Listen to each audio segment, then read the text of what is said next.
We get right into the Alvin Kamara felony charge that's now been downgraded to a misdemeanor charge, an update on Trevor Penning and what's going on coming back from a Liz Frank injury, and we get into the new analytics guide coming into the New Orleans Saints organization from the Jets. We answer all those questions and talk about it all in today's episode. And the best thing of all, the countdown to training camp is officially begun. They released the dates, so make sure you check them out. They're on social media everywhere. 7 open dates for fans, so they'll get a decent look at everything going on with the team when that opens up. As always, we are presented by PJ's Coffee, coming to you from the Better Call Bado podcast studio. And also, shout out to Matt Bowers. They are now sponsoring the podcast too. And look, if you're going to buy a car, go talk to Matt. That's my guy. I vouch for him. His car salesmanship is the best there is. His staff will take care of you. They will get you into the vehicle of your dreams and get you on the road in and out as fast and painless as possible. But you can take that car and drive to a PJ's, to one of their many locations throughout the city. They have the best coffee in the whole entire world, I think. And I always go with the iced vanilla latte. Shout out to PJ's for being our presenting sponsor. And if you need legal help with any of the following: car accidents, offshore injuries, 18-wheeler collisions, maritime and Jones Act, hurricane and storm claims, you better call Bado at 504-323-7777 or 985-303-7777 for your free consultation and case review. And if you are of legal drinking age, get yourself a bottle of Hardhide Ponchatoula Strawberry Whiskey. That is an 86 proof blend of aged wheat bourbon, American light whiskey, and fresh Ponchatoula strawberries blended in New Orleans. It is not for the thin skin. Look for it in your favorite stores, bars, and restaurants. And check out Ideal Market, home of the freshest produce in the city. They do great things for the community. They received the Peter J. Larkin Award from the National Grocers Association for Outstanding Community Support. They always bring the best quality food products at the best prices. The home of the largest variety of Hispanic and international foods you will find in the state, a hot deli that surpasses many restaurants in the flavor of their authentic Hispanic dishes, and also the best place to cash checks, wire money, pay bills, and the complete customer service department like no other. And last but not least, check out Firehouse Subs, Veteran Boulevard locations. Some of our favorite people out there. They do great things for community, so make sure you go and check them out. All right, let's get into the show.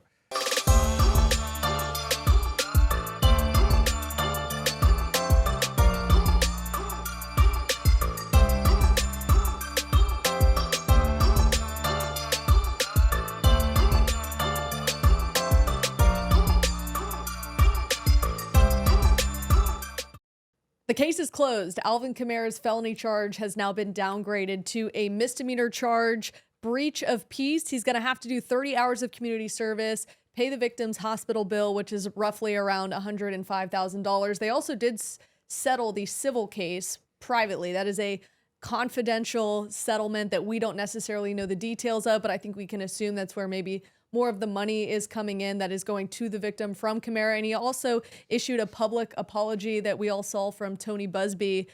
The case is closed. This is the moment we've all been waiting for, presented by New Orleans Hamburger and Seafood Company. This had to happen. And the fact that it happened before July, the felony charge is gone, is a good thing for Alvin Kamara, right? Yeah, definitely a good thing for him. Definitely a good thing for the Saints. I think if you're looking at it, the odds of this being less than a 6-game suspension now greatly increases. I would probably expect 4. I'd set the over-under at 4 if we're going to flash back to Monday's episode. Yeah, but I think that is probably a good thing for them. Look, for Darnell Green, the victim, I mean, he went through a lot. Got punched in the face, broken orbital bone. Probably something that he would have rather not gone through, but he gets paid out. He doesn't have to go through court. There doesn't have to be a civil case. It's definitely more than the $100,000 that I think we heard about. There's probably a significantly larger payment, but this is all put to rest now. They move forward. Alvin has to do his community service. We'll see where that fits in because training camp's coming. I don't know if he's going to miss some time. It's going to be interesting to see how that plays out. But I think all the way around the board, it's just better that this is over. Everybody moves on. Hopefully the people that were involved in this situation learn from it and nothing like this ever happens again. But for the Saints, I think it's definitely a good thing. I think it was the expected outcome. I mean, obviously I have no legal background, but talking about this for 2 years now, I've always assumed that it would ultimately result in less than the full felony conviction, which was the scariest thing because it could have been jail time. And that would have been an automatic mandated 6-game suspension by the league rule. Now the league, I think they definitely will suspend him. Plenty of cases in the past where players still get suspended even if they aren't even charged, but definitely even if they aren't convicted. But yeah, it's not a mandated 6-game suspension anymore. He will have the chance to appeal. So So yeah, it'll probably be less, but the Saints are prepared for it. I think we've always thought it could be 3 games, it could be 4 games, it could be 6 games. But they brought in Jamal Williams and they brought in Kendre Miller.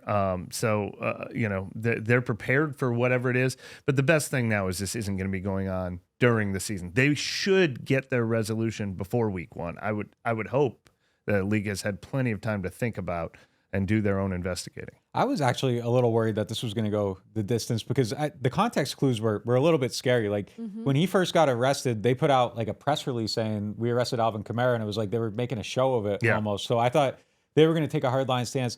I thought Alvin was kind of taking a hardline stance. I mean, he could have settled this sooner and didn't. He went the distance with it. I mean, he went to court and like, it just seemed like his attitude towards it was kind of like, F you, I'm not paying this out. I'm going to do it my way and take it the distance. I'm going to win this or something. So I was a little worried about that. And then the Saints operated as if, they were replacing him almost. They signed Jamal Williams. They drafted a guy in the 3rd round. So it just kind of felt like everybody was bracing for a longer outcome.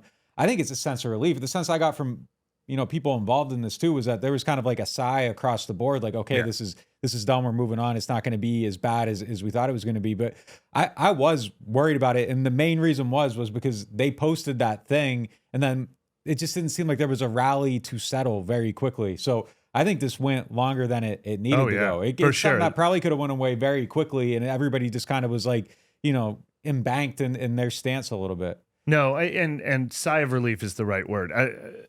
In that sense, I'm just saying, like, if you had to list the most likely outcomes in a percentage, I think maybe there was a 60% chance he gets ultimately convicted of a misdemeanor instead of a felony. So that's what I mean. I don't think like, oh my God, this changed drastically. But it was really important to get it done. And yeah, the shame of it was that they didn't get it done a year earlier, since this seemed like it made the most sense for everybody in the first place, criminal and civil. And in retrospect, it's a shame he didn't already serve his suspension during what was a lost season, because there's a lot more optimism surrounding this season, but they're more prepared for it now than they would have been a year ago too. And I do think, my earlier statement, I do think that this will probably be a learning moment for everybody. It was a situation that I actually do think was out of character for Alvin. I was surprised that happened. I don't think he's someone you have to worry about going forward, and maybe some of that's colored by our interactions with him, but he's been good to, he's just always insightful. He's smart. I just don't think that he's someone that I think this was a bad moment for him, and hopefully it never comes back again. He's not someone I'm worried about though off the field with this. I don't think we're going to see anything with him again, but, yeah, I mean, it's over, and now they can move forward and play football. Right. It's a first-time offender, which I think is going to maybe help him as far as what the league is going to hand down. I think we can all agree it was very surprising that, given the outcome, it took this long. And not only that it was surprising it took this long, but that the civil case and the downgrade to a misdemeanor happened relatively around the same time. Almost in conjunction with each other. Yes, and that usually does not happen in these cases, as we have seen. So the fact that it took this long to get here, remember, this happened back in February of 2022 at the Pro Bowl, at an NFL-sanctioned event. There was also video evidence of this. Now, when you look back at 2022, the last few guys that have had misdemeanor charges, it's been anywhere from 2 to 4 games. The thing that I think is a little bit different with this case is the fact that there is hard video evidence. It happened during an NFL-sanctioned event. They put Alvin Kamara in Vegas for the Pro Bowl. Does that potentially add more games to a suspension that's going to be handed down? Well, they did let him play in the game, so I think that's something that has to be part of the consideration as well. But yeah, I agree. I think this being on video is something that comes into play for it. That was one of the things too. It took a while for the video to come out, and I think a lot of people were waiting to see if there was actual evidence of what happened. If we never saw it, it's something that can kind of stay in the dark and nobody really knows what happened, and it's just 2 guys fighting in Vegas. But you see this group of people going after Green in a hallway. So I think that is something that plays into it. There is going to be some type of suspension, but I don't think it being an NFL event, him putting a black eye on the league, I don't really think it played out like that. And I think the fact that there was some time and distance from the Pro Bowl until we actually saw it happen kind of takes away a little bit of that stain on the NFL. And that's ultimately what these situations are always about. Does it embarrass the league? Does it cost them money with their advertisers? I think by and large with this one, the answer is kind of no. Like, people get in fights in Vegas. Like, it's something that just kind of happens. It's part of the experience. If you've been there, you've either seen a fight, been in a fight, or almost gotten What to are you a trying fight. to say, Nick? Is this a story for later? Look, this is just look. There's not going to be anything of me up on the sphere, so I'm good. I'm clear. Well, now there's not, because the league is going to punish Alvin Kamara so harshly that you're going to be scared to get into that fight. You're going to be like, you're going to take the stairs. You're going to take the stairs. Yeah. No, but it's a fair question, because as we know from very firsthand experience when it comes to the Saints, a lot of league discipline is often to prevent future, and they probably want to make it clear that when you go to Vegas for the Pro Bowl, you're working for the league when you're there. So I would not be surprised if they try to come down as harsh as possible. And as everybody watching this show knows, the Saints never get away with anything when it comes to the NFL. What the league definitely needs is more people circumventing the Pro Bowl. So create more preventative. So then, we got the 8-string guys playing instead. Look, you put this thing in Vegas, things are going to happen. That's on the league probably more than it's just part of the reality. This probably is not going to be the last arrest adjacent to the Pro Bowl. The other thing is, almost every other city in America, the police are probably like, we don't want people to think they're going to get arrested when we come here, and they let celebrities get away with things. In Vegas, they're like, people will come anyway. They arrest celebrities. They have celebrity defense attorneys. Like, I think Alvin's attorney represented the list is like a who's who of they're like, yeah, people get arrested in Vegas all the time. We have people for that. All right, how does this affect the 2023 season? As you mentioned, they bring in Jamal Williams and Kendre Miller in the draft. How does it affect their snaps? And want to hear from both of you on this one. How many games does he get suspended, if you had to guess? Yeah, Nick set the over-under at 4. That's a good working number, because it'll be within 2 of that in either way. Maybe 3, maybe 6, but 4 is a good estimate. So we're talking a quarter of the season. And they're totally prepared for it. I think even if they didn't have Kendre Miller, Jamal Williams is the kind of guy that I think could handle a month of 20 touch games. I mean, I think that was one of the great things about bringing him in. It's a perfect complement to Kamara as more of the between the tackles runner, short yardage runner. Maybe Alvin can get back to being used more in the passing game, but Jamal Williams has proven time and time again he can be I'm the one-man show, and he's not going to have to be, because I think we're all very excited to see what Kendre Miller does with his opportunity. It'll be really interesting if that happens actually starting week 1. It'll be really interesting if we get to see what this offense looks like with Kendre Miller and Jamal Williams before Alvin enters the mix. You can't push line set at 4. Which way are you going? Maybe I would take under then. Maybe it's 4 originally, and an appeal brings it to 3, something like that. Yeah, I would go under 2 on it. I think I would go under on it. The wording on, I have it here. It's so confusing with the wording. Violations of the policy that involve criminal assault or battery, and then it says felony in parentheses. So it was a violation of the policy that involves an accusation, a charge of criminal assault or battery, but he ultimately was not found guilty of criminal assault. So, there's a lot of wiggle room there, but I'll take the under. And I actually was looking at the conduct policy for the NFL, and if you read a little bit lower too, it says you're essentially not excused, though, if there is actual physical violence, harm to another person. And that's where it's... Yeah.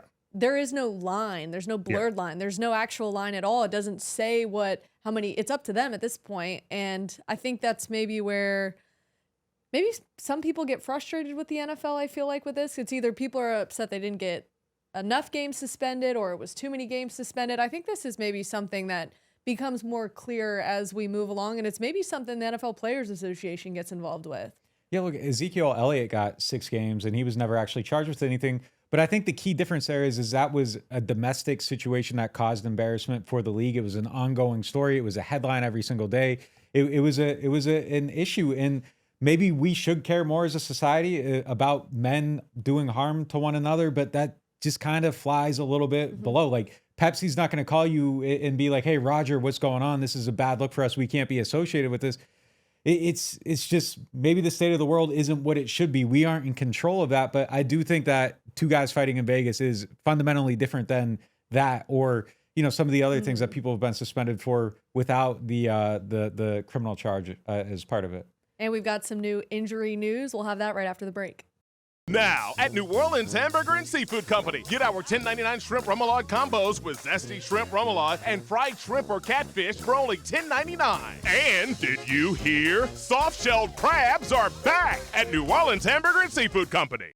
Let's just get into this. Trevor Penning, he's coming back from a Liz Frank injury. We've got some updated news on where he's at. So he had the material removed from his foot. He's doing well. I think that's a good thing for the team. Cesar Ruiz, same situation.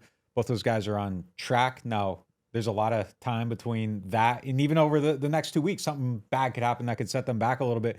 I think we will potentially see both of those guys at some point during training camp. We need to see both of them during training camp. Probably right from the beginning, maybe. I mean, Taysom Hill got injured in the final game of the season. Same injury, same surgery.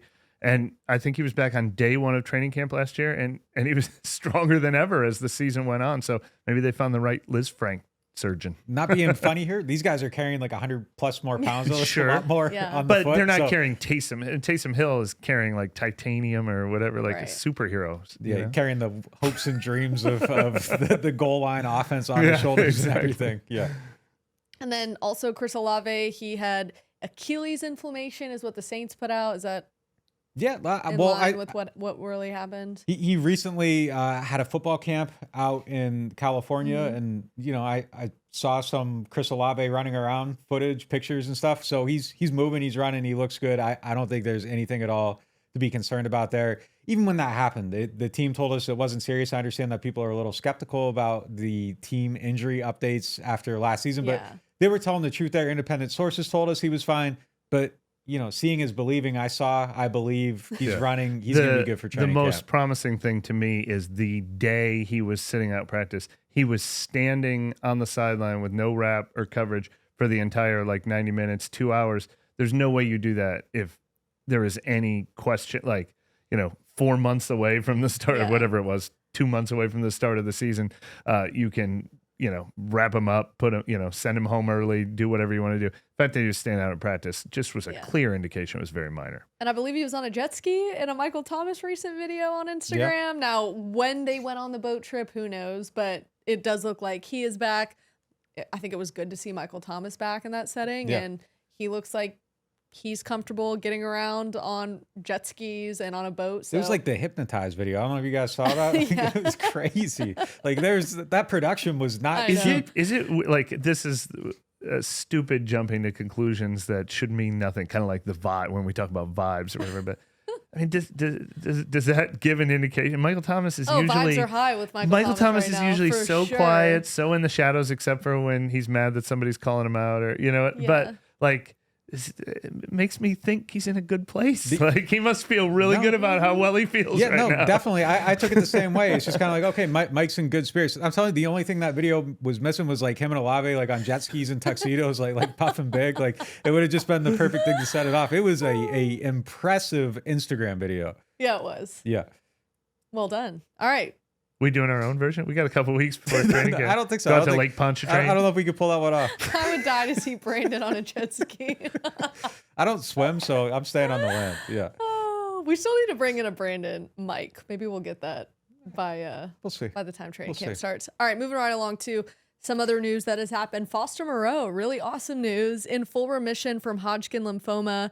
He said, "From here, I will continue to live my life as God intended." Of course, this happened a few weeks ago, but to see this and hear this about F.Moreau, that he is going to be back to, I mean, he said he was kind of at 100%, right? In OTAs and minicamp. Sure looked like it. I mean, he wasn't limited. None of that story makes sense to me, but it's awesome. Amazing. So he should be good to go too. Completely, just unexpected and unbelievable. I just continue to be blown away by this story. Yeah, it's unbelievable. It was just I don't know, it's just this thing that happened in March and it's over. And it's just how? I don't. Just unbelievable story. Just, I don't know. It's just so cool. Hopefully he has a good season and this can become it's awesome what team he's on too. I mean, out of the 9, it's one of 10 things that's great about the story, but it's awesome that he's coming back and doing this in his hometown too. So. All right. You guys loved what we did with the over-under show. So we're going to take this Martin's Wine Cellar Twitter question of the day from Eddie Seltzer. Where would you set the over-under on the team rushing total overall? All right. I'm going to put it right at 2,000. Okay. Maybe I should go 2050. So listen to the last 2 years, even though they were 17-game seasons. 1982 last year, 1991 the year before, almost identical. In 20, it was 2,265 yards, which is a monster rushing season in only 16 games. But the year before that, it was like 1,700, 2018, 2025, 2017, 2070. I mean, it's always right around there. I think it would take a lot for them to hit 2,200. I don't know if they're going to be more of a rushing team. I like their running backs better. I like that they'll run the ball better with a healthier offensive line. So yeah, 2,100 total yards. But we talked about this on the Over-Under show. What a weird math problem that is. That's like 500 yards apiece for Alvin Kamara, Kendra Miller, Jamal Williams, Taysom Hill. Two of those guys probably won't rush for 500 yards this year, which I can't even fathom. It's weird because if you ask me, are they going to be more of a passing team? We're like, oh yeah, they got their car, they got all these guys, a receiver. They're obviously going to pass the ball more. And then you're like, are they going to be more of a running team? Yeah, absolutely. They signed Jamal Williams and drafted Kendrick Miller in the 3rd round. I don't know which way these things are going to lean. So I might take a slight under at 2,000 because I feel like they're going to pass more. But then, okay, are they going to be winning more games so they're going to run more? I don't know. Like that's I think the big one. Are they going to be winning more games? Because in these last few years, even when they won, they were rarely leading and running out clocks. It's a kind of like a sadistic line to set because it's just there's no right answer to it, and I can see the identity of the team going either way, and I think they're going to run more to pass. I don't know. I think 2,000 is a really good line, so I would just say I'll take a slight under and go over 1991, but under 2,000. Yeah. So yeah, I don't know. Oh wow, yeah, that's very specific. And we've talked about the schedule theoretically being easier this year too. So it would sure be nice if the Saints, they had a couple last year. They clobbered the Rams, they clobbered the Raiders, and they were able to run out the clock in those games. It would just be a nice sigh of relief for the team if they had like one of those per month. Yeah. I was looking at some of these Twitter questions too. A lot of questions have been asked about the Saints' new hire, Zach Stewart from the Jets, director of analytics. The biggest question that I kept seeing from this is, like, what is the importance of these positions, and is it actually making a difference? We knew that Sean Payton, this is one of his guys, that he was big on the analytics, and that maybe this is Dennis Allen trying to dabble in this and try to make his own mark on the analytics department by hiring Zach Stewart. Is that kind of the feeling you're getting? I'm going to take a different point of view on that. I think DA is more into analytics than Sean was. Really? And I think that DA is more open-minded to things that the rest of the league is doing. And I think Sean wanted people to fit in how Sean wanted them to fit in to Sean's world, as Sean kind of controlled his whole entire world. But even before Ryan Herman left, and look, his family was living in Miami. He was actually commuting here like by jet. Oh, wow. So I think it was just kind of, there was multiple reasons for that separation a little bit. But last year he was doing more than he was doing before because it was just opened up a little bit, and there was just more of an allowance of opinion and thoughts and just a different way of doing things. So I do think that DA kind of wants to take a lot of things his own direction. And this is, I think, just a continuation of DA putting his stamp on everything. And okay, this is how I want things to work. This is how, this thought process aligns with my thought process. So we're going to change things up. We've seen that kind of all throughout every single instance of the team. But I think it's going to grow. It's going to expand. I think it needs to grow and expand. I think that this is just where, look, thoughts and thinking and ideas are good things. They don't all have to be implemented, but I think when someone brings up an idea and you're looking at it and, open-minded to different things, I think that can only make you better and stronger as a team. Yeah, he brought up Brian Herman. This is just a one-for-one swap. It doesn't mean they didn't have analytics before and now they do have analytics. They had an opening and they hired Zach Stewart.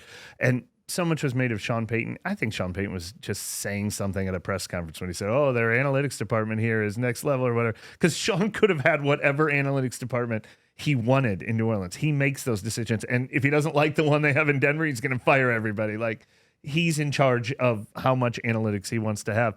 But I am fascinated by the hire itself.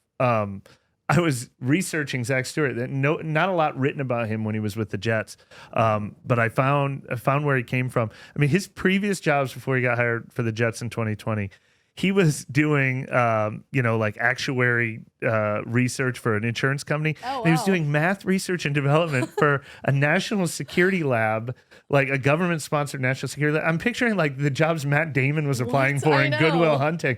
He really came on the scene in the Big Data Bowl, and I talked to actually the guy who broke the story, Seth Walder, who I used to work with at ESPN. The Big Data Bowl has become this huge thing. The NFL created it sort of along with the invention of next-gen stats, where they want the smartest analytics mind in the world, and they give them a football-related assignment. They've come up with some of their like next-gen stats from what these people produce, and he was a finalist in 2020, and there was already so much buzz on him while he was getting his master's and his PhD in statistics at New Mexico.